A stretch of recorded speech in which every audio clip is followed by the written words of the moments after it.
Futurs Médias nuyu nañ leen bu baax di leen ziar ñëw ci kanam ci xibaar yi ak rédaction bi li gën a fës ci bés bi ci kanam tuuti buñ ci noppee daal di waxtaanee élection yi nga xamante ne moo am fële ca États-Unis di ci ànd ak professeur Ousmane Sène nga xamante ne ni xam-xamam màcc na ci wàll boobu noonu waaye leneen itam moom moo jiite WARC di West African Research Center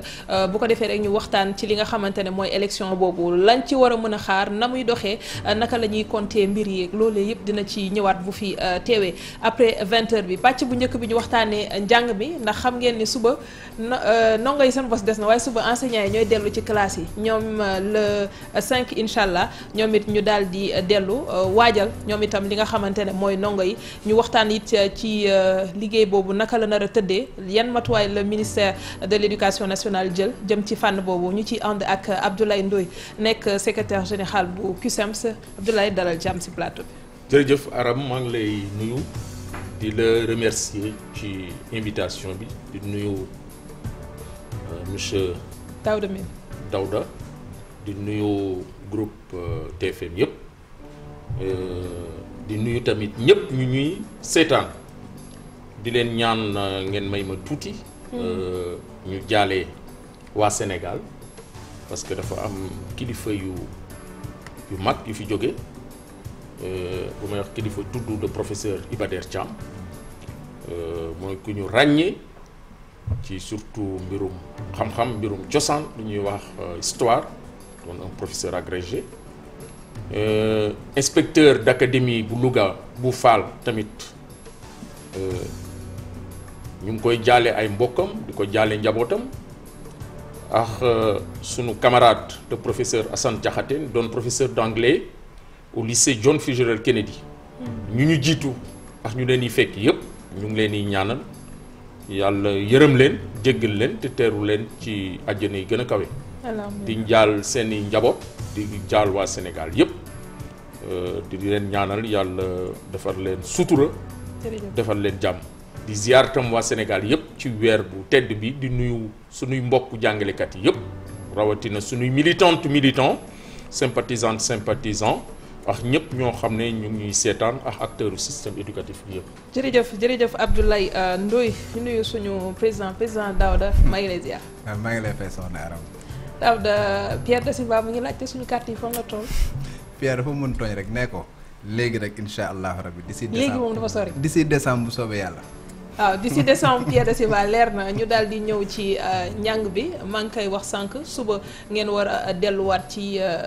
bërëb yi nga xamante ne fa la ñuy jàngale 97000 ci chiffre bi nga xamante ne moo bàyyeekoo ci ministère de l'éducation nationale ñoo war a delluwaat ci classe ndax pare ngeen. waaw jàngalekat yi moom nous sommes toujours prêts di wax ni 97000 enseignants effectivement ñooy reprendre suba ndongo yi pour reprise bi le 12 novembre 4 millions lañu. di fàttali ni bi ñuy def examen yi 551000 candidats ñoo defoon examen bi kon nag lu ñuy njëkk a wax mooy xayma année bu ñu jógee nii parce que année bu spéciale la ak mbas mi ñu tuddee ko Covid-19 mbas mi dafa wane ni sunu environnement scolaire yi dafa am problème abri provisoire yi bari na amul hygiène bloc sanitaire amu ko. sécurité amut classe yi lim bu fa ne jéggi na dayo parce que dañ ne la taille pédagogique d'une classe c'est 45 élèves am na classe yoo xam ne dañuy dem bi am téeméeru élèves yu fa ne jumtukaay doyul loolu mbas bi wane na ko mbas bi aussi dafa wane lu ñuy wax ni la suspension du processus de monitoring des accords mooy waxtaan bu seqoon ci diggante nguur gi organisation syndicale les plus représentatives te ñu signé woon protocole d'accord ñu du 30 avril 2018 mbas mi dafa wane aussi ni dañu war a investir dans les ressources numériques mais mbas mi dafa wane loo xam ne tey foog ñu taxaw ci mooy wane na ni jàngalekat yi les soldats du savoir wane nañu seen jàmbaarte wane nañu seen engagement parce que sacrifice yu ñu consentir ci période bi jamono yoo xam ne ku ne yaa ngi tëju sa kër di moytu service yi barricadé wu ñu ne leen dem leen dugg ci bus yi ngeen tàncaloo ak seen i njaboot ak seen i doom dem leen ci gox-goxaan yi dem leen jàngale te ñu bëri feebar bi dal na leen ñooñu ñu ngi leen di sargal di leen jaajëfee di leen gërëm loolu moo tax bi ñu wàññee nombre limu jàngalekat yi mooy maîtrise des effectifs ñu wàññi ko classe ñu ciy def fu muy am juróom-benn fukki élèves ñu def ci ñaar fukki élèves jàngalekat bu doon def 20 heures wala 18 heures ñu wàññi ko muy def 8 heures 4 heures. ñu diminuer lu ñuy wax l'allègement du programme parce que lourdeur programme bi tam ñun yàgg nañ ko jooy loolu moo indi résultats yi te résultats yi bu ñu ko amee tey ministère jël na ay initiative mais bu ñu amee ay acteurs yu ñu war a sargal jaarjëfal leen kontaan ci ñoom te peuple bi reconnaître ko mooy jàngalekat yi. alors dama bëgg a taxaw fenn balaa may ñëw ci dispositif yi nga wax noonu fu mel ni Matam. dañ fa wax gàbbu 300 et quelques enseignants yoo xam ne dañ ko war a combler ndax ñooñu dañoo bokkul ci 97000 wala dafa am effectif boo xamante ne nii moom la ñu soxla te mateewul foofu naka la tëddee bu dee am ngeen fay xibaar. mais mbas mi dafa wane qu'il y a une insuffisance de personnel qualifié maanaam jàngalekat yi doyuñu. parce que dem nañu am na jamono yoo xam ne at yi su weesu dañu doon diminuer crédit horaire bi loolu bu ñu ko wàññee day indi surcharge de travail parce que jàngalekat bu doon am 6 heures ci benn classe waroon am ñetti classe bu ñu ko wàññee jox ko 4 heures dañ koy jox juróomi classe effectif yi day yokku mais boo jëlee effectif classe yi bu ñu defoon les effectifs yoo xam ne pédagogique mooy 45 50 élèves tey jii ma ñu recruter woon jàngalekat yi yépp du ñu doy kon loolu lu dëggu la. jàngalekat yaa am na insuffisance personnelle am na insuffisance infrastructure am na insuffisance table banc mais lu ñu jaaxal mooy jamono yooyu sortant CNEPS Thiès muy professeur EPS ay at a ngi nii ñu ngi xeex pour ñu jël leen les sortants de la FASTEF ñoo xam ne recruter ñu leen ñu laisser leen en rade ak yeneen jàngalekat yoo xam ne dañ leen tàggat former leen jox leen diplôme je crois que tey jii nguur gi c'est l'occasion de recruter ñii ñëpp parce que système bi soxna la leen parce que boo waxee Matam rek nga wax mais le déficit c'est au niveau national parce que jàngalekat yi dañuy nangu def ay sacrifices kuy nangu di jàngale ci classe bu am téeméeri élèves te waroon am juróom fukki élèves au maximum kooku jàmbaar nga kon déficit boobu c'est vrai c'est réel mais di ci yokk leneen non seulement déficit bi am na mais dans des disciplines comme en mathématiques am na zone yoo xam ne prof mathématique pur en PS mooy professeur d'enseignement secondaire ku am maîtrise def 2 ans amatul moo tax à un certain moment di jaajëfee suñu camarades yoo xam ne dañu amoon lijaase diplôme économie di ay jàmbaar nangu def ay sacrifice dem ci àll bi parce que bu ñu ko def loon du ñu am prof mat tey boo demee ci lycée yi bëri ñuy yore classe terminale yi S1 yi S2 yi du ñu ay PS mais ay ñoo xam ne niveau bac lañu mais avec l'expérience tey wane nañ ni mën nañ yore moo tax ñun ñu xeex lu ñuy wax ce qu'on appelle la validation des acquis d'expérience les passerelles professionnelles mais malheureusement nguur gi engagement yu ñu ci jëloon aussi foofu respecté wu ko donc jàngalekat yi à tous les niveaux defe naa tey jii at bi fu ma taxaw nii kenn amul lu mu leen di wax lu dul di leen ñaanal di leen jaajëfee kontaan ci ñoom parce que lépp lu ñu war a def nañ waaw mais sëñ bi Ndoye da nga peindre benn tableau bu noir notamment déficit yi nga xamante ne moom nga listé mais également ay abris provisoires yi nga xamante moom moo nekk mais est-ce que amu leen part de responsabilité ci loolu parce que bu ñu gisee seen plateforme revendicative yu bëri aspect pécuniaire moom ngeen di jiital plutôt que yeneen aspect yi. c'est une bonne question j'ai pas peint j'ai fait un constat xam nga wax lu am ak wax lu amul bokkul c'est un constat man damay sillonner je fais ay 10 000 kilomètres par an avant Covid bi dem mu ma fekk dans l'île en Morphil Demet Médina Ndiakbé Kaskas Ndioum Aéré Lao Tareji Dimat foofu yëpp def nañ ko sama beneen délégation bi nga xam ne suñu responsable des revendications Aliou Ñing dem dans le Médina Yoro Fula mooy ginnaaw Kolda Aliou Diouf def beneen délégation dugg biir Kédougou ginnaaw Kédougou Saraya fu ne dugg nañ fa parce que ñun du ñu toog biir Sénégal donc ñun lu ñu def c'est un constat abri provisoire ñun waxuñu ko nguur gi ci boppam moo ko wax dans un conseil des ministres en 2015. dañu ne dañuy éradiquer mais fi may waxee. waaw fi may waxee mais foofu laa jëm. c'est-à-dire que constat ngeen def. waaw mais lan moo tax yéen loolu amul place bu importante xam nga ci seen plateforme revendicative mais ngeen mettre rek ay aspects pécuniaires ngeen mettre. mais foofu laa jëm boo jëlee suñu plateforme revendicative parce que la plateforme doo ko isolé c'est un système de vase communicant c'est un tout lépp c'est lié mais ñun lu ñu njëkk a wax mooy formation diplômante des professeurs lu ñu njëkk a wax mooy éradication des abris provisoires ñun ñoo ko wax boo gisee nguur gi teg plan d'éradication parce que jàngalekat yi ñoo ko constaté sur le terrain parce que jàngalekat ñoo nekk ci biir classe boo demee ay lycée yu mel ni Marsassoum nga dem Samine nga dem lycée communal bu Kolda nga dem lycée Diaobé ak yeneen et yeneen nga dem commune Kolda am na ay écoles yoo xam ne lépp abri provisoire la ñun loolu yàgg nañ ko dénoncer. yàgg nañu dénoncer aussi le déficit de formation parce que dañu ne qualification pour avoir un enseignement de qualité il faut avoir des enseignants motivés et qualifiés xeex nañu parce que professeurs yu bëri yu doon jàngale philosophie c'est des diplômés en sociologie ku mën a jàngale philosophie yore ay classe de terminale dem bac plusieurs fois mais kooku doo ko mën a da nga koy former def renforcement de capacité pour que mu mën a continuer jàngale kat loolu ñun ñoo ko xeex professeur yoo xam ne bac A la ñu amoon di jàngale économie parce que dafa amoon déficit ñooñu on s'est battu pour ñu former leen professeur mathématique on s'est battu pour ñu former leen classe yi abri provisoire on s'est battu les effectifs loolu wax nañ ko yàgg nañ ko wax yàgg ngeen dégg ñu koy wax mais ñun yàgg nañ ko en dehors même des abris provisoires am na tey lycée yoo xam ne niveau de dégradation comme le lycée Mame Cheikh Mbaye de Tamba buñ ko defarul misiba day am kon ñun loolu yëpp wax nañ ko mais nag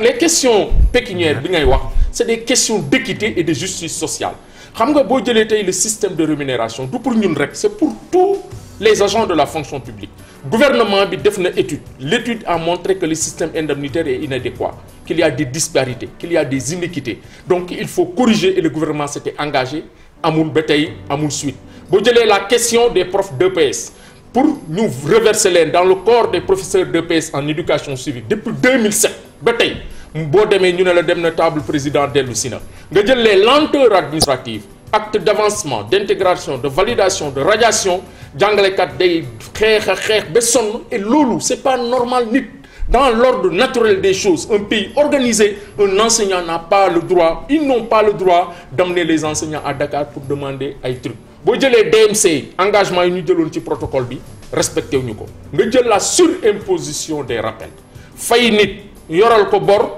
dagg presque plus de la moitié ñoom nangu nañ ko parce que directeur de la solde bi ñu nekkee sali dafa ne c'est un impôt sévère ñun ñu ne c'est une surimposition parce que jàngalekat ba ñu la fay impôt ñun mënuñu échapper impôt kon on nous paye l'impôt à la source moo tax hier bi ñuy def clôture bi à Saly dañu ne ministre bi vous avez dégagé 5 priorités la première priorité elle est relative à la stabilité du climat social mooy jàmm am mais jàmm googu lu koy indi du ay wax rek bu dee da ngeen bëgg a sargal jàngalekat yi si vous voulez rendre hommage aux enseignants la meilleure façon aujourd'hui c'est de les rassurer pourquoi ni nga leen war a rassurer mooy engagement yi ngeen jël ngeen respecté jàngalekat yi ren ils ont suspendu leur mot d'ordre def contribution à l'effort de guerre jël seen lu tuuti lu ñu am dugal si pour ñu xeex Covid bi engagement physique bokk ci comité yi def encadrement rapproché moo tax tey ñëpp communauté internationale sax gërëm Sénégal di ko féliciter ci résultats yi ñu am kon nag loolu buñ ko amee jàngalekat yi ñoo tax kon ñooñu tey nguur gi et on interpelle j'interpelle officiellement solennellement le président Macky Sall aujourd'hui là l'obligation historique je dis historique parce que nous vivons des moments historiques de régler la question de l'école xam na ko moo fi nekkoon premier ministre yëg na ko dalal nañu lu ñuy xaar ci moom waxuñu rek parce que ce qui détermine fait la valeur des hommes c'est les actes. poursuivi accord yooyu kañ lay dooraat. non mais loolu mooy problème xam nga dañ ko arrêté Covid bi moo tax ñu arrêté ko. waaw mais la Covid a bon dos même avant Covid bi affaire yi nu mu waree demul parce que bi ñu demee avant séminaire bi on a fait un séminaire avec le Haut Conseil du dialogue social. Avec madame le président madame Ndiaye. mais bu ñu defee historique yi 10 ans bu ñu defee point de revendication ça veut dire que jarul sax ngay jël di bind da ngay jël 2016 wala 17 revendications yi ne boo nekkee sa kanam c'est les mêmes revendications ça veut dire que on n'a pas bougé il y a pas une volonté politique de régler les problèmes de l'école gis nañu lu ñu bëgg a régler fii dinañ ko def mais encore Covid bi wane na ni l'école est un secteur stratégique aujourd'hui on ne peut pas te wax nañ ko il faut investir dans les ressources numériques partout dans le monde ñi gis nañu nu ñuy traiter seen enseignants et les enseignants ont pris des risques ils se sont sacrifiés jàngale ci ndox mi évaluer ci ndox mi feebar bi dal leen ñu exposer seen famille defe naa nu ñooñu tey duñu leen mën a wax tey duñu ay patriote. protocole sanitaire am na boo xamante ne teg nañ ko par rapport ak rentrée bi ci li nga xamante ne mooy hygiène bi war a am raxasu gi masque yi déjà sax lay njëkk a taxaw parce que si li nga xamante ne jëlee nañ ko si ministère ku nekk war na am ñett ci ndongo yi enseignants yi idem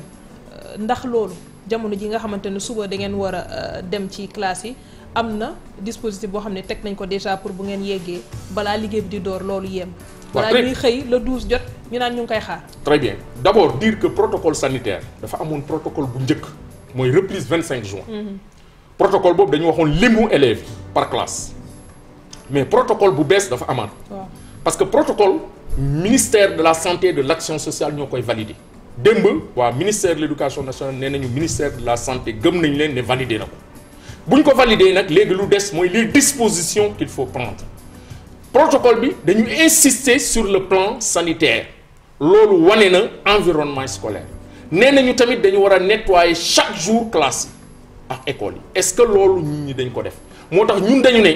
l'application rigoureuse de toutes les recommandations yu nekk ci protocole mais le suivi du protocole parce que jël ñetti masque jox élève ñaari semaine nga bàyyi noonu parce que gis nañu ne 25 juin après pratiquement il y avait un relâchement les gestes barrières n'étaient pas respectés ñu ngi sant suñu borom parce qu'on est dans une tendance baissière mais il faut être vigilant parce que épidémie yi l'histoire a montré que c'est lors de la deuxième vague lay am ay conséquences désastreuses c'est pourquoi nous avons dit qu'il faut respecter les gestes barrières et wax nañ ko c'est vrai que le protocole a été amélioré mais dañu ne le port du masque le respect des gestes barrières mais équipement sanitaire. amélioré mooy lan lañ ci changé wala lan lañ ci soppi. non c'est-à-dire à l'époque dañu defoon 20 élèves mais fu mu ne nii defuñu dara 20 élèves ça veut dire que 20 élèves strict yu ñu defoon xam nga foofu dañ ko bind mu leer mais protocole bi defuñu 20 élèves c'est-à-dire que loolu c'est des questions. dañuy delluwaat ci nombre pléthorique bi ñu amoon ci classe. mais c'est des questions c'est des questionnements ñu démb wax nañ leen parce que dañ leen ne il faut que le protocole doit être clair net et précis accessible aux esprits compétents mooy lu ñuy wax dafa war a leer. D'ailleurs ñu bëri même les autorités académiques bu ñuy dem dañu ne sur cette question c'est pas encore clair on va laisser maintenant aux inspecteurs aux trucs de prendre les dispositions nécessaires mais dans l'eau ce qui est important pour nous autres c'est que le protocole soit respecté qu'il y ait un suivi du protocole mais troisième aspect mooy les dispositions à prendre les équipements sanitaires de protection les moyens de protection aussi nañ ko mettre à la disposition de toutes les structures les établissements scolaires muy masque muy gel muy lépp wax nañu sax pour kii thermoflash yi nee nañu bon ay gadget la mais l'essentiel nous avons dit il faut que tout le matériel soit en place est-ce que le matériel sera en place c'est la grande question l'autre aspect également nous avons interpellé le ministère sur la contribution des collectivités territoriales parce que la question de l'éducation est une compétence transférée avec l'acte 3 de la décentralisation donc on leur a dit que démarche solitaire bu amoon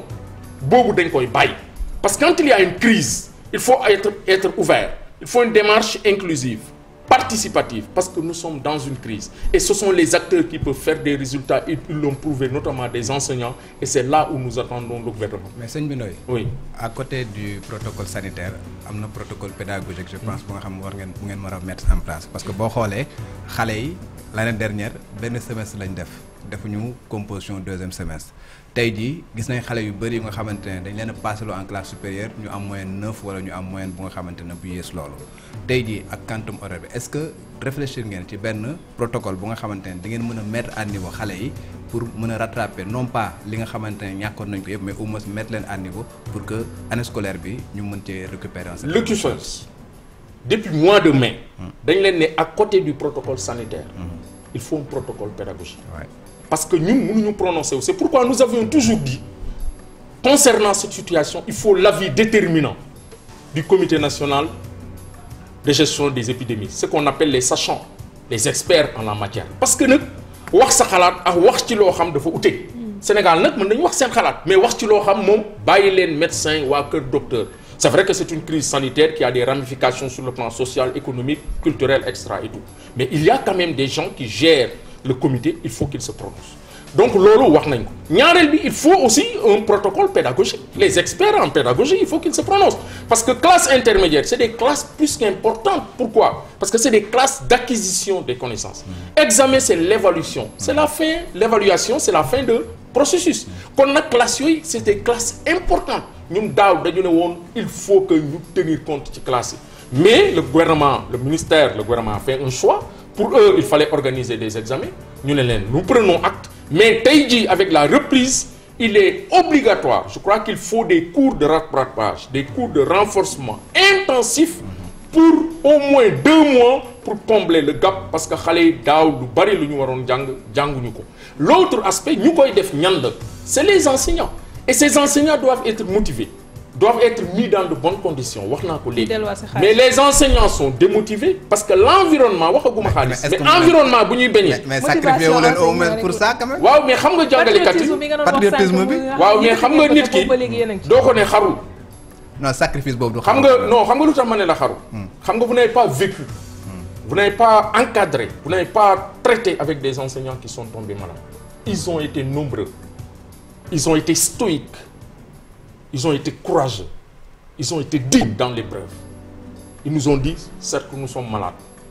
mais nous allons nous battre et les gens se sont battus et je crois que ne serait-ce que pour ça le président de la République Macky Sall doit illico presto ici et maintenant parce qu'il a raté le train bi maladie bi amee on a reçu tous les secteurs un secteur aussi important que l'éducation ils n'ont pas reçu les acteurs il doit se rattraper waxuma ay réunion dañuy ñëw toog muy remercier ñu le président doit nous écouter et le président doit veiller au respect des accords. lan ngeen ko war a wax loo xamante ne ni ndawam gi mu yónni muy ministre de l'éducation Mamadou Talla bu toogee war leen ko wax lan ngeen war a wax de plus président. vous savez te mënoo leen ko wax ministre. le ministre Talla vraiment on le respecte ministre la moom ndawu président de la République mais nous sommes dans un pays un régime présidentiel à partir de 62 nous sommes passés du bicéphalisme un régime à 2 têtes au régime présidentiel fort avec l'éviction du président Mamadou Dia. Toutes les décisions se prennent à la présidence. La petite expérience que j'ai 2007 bu ñuy dajeex Ablaye Wade l'indemnité documentaire compensatoire yenn mesures yi présidence lañ ko jëlee rencontre ñu am dernière rencontre bu ñu am présidence lañ ko jëlee donc président de la République il doit aujourd'hui parce que l'école est un enjeu national c'est tout le pays aujourd'hui qui se pose des questions les élèves sont inquiets face au contexte au retard accumulé aux classes intermédiaires à la pandémie les parents sont angoissés il y a beaucoup de questions comment on va poursuivre les cours comment on va faire ñëpp ñu ngi ñaanal jàngalekat yi ñëpp ñu ngi leen di gërëm mais je crois que président moo ko war a matérialiser mooy lu mu diggaale ak jàngalekat yi jël ay accords signé ko def ci ay délais na ko respecter surimposition bi na dakk na jeex parce que mënuñoo nangu jàngalekat di fay impôt ba pare ñu koy foqati di jël loo xam ne teguñu ko fet beneen affaire bi mooy carte professionnelle yi